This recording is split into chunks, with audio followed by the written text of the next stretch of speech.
অজু করার সময় অজুর পানি যখন মুখে লাগাবেন একটি দোয়া পড়বেন, আপনার চেহারা নূরের মতো উজ্জ্বল হয়ে যাবে ইনশাআল্লাহ। আপনার চেহারা নূরের মতো উজ্জ্বল হয়ে যাবে। চেহারা থেকে ব্রণ, মেস্তা, কালো দাগ সহ যাবতীয় সমস্যাগুলো আল্লাহ তাআলা দূর করে দিবেন এবং আপনার রিজিকে বরকত হবে ইনশাআল্লাহ।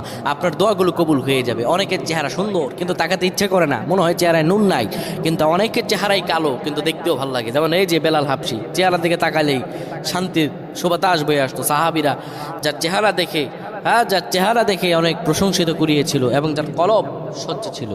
প্রিয় ভাইরা আমার, অজু যখন আপনি করবেন, অজুর পানিতে যখন আপনার চেহারা ভিজাবেন, তখন অজুর পানিতে আপনি এই দোয়াটা 3 বার পরে, দুরূদ শরীফ 3 বার পরে ফু দিবেন।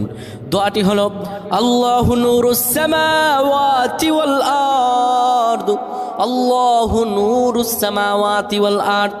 পানিগুলো নিয়ে সেই পানির মধ্যে আপনি ফু দিয়ে চেহারার মধ্যে লাগাবেন। আমার আল্লাহ রাব্বুল আলামিন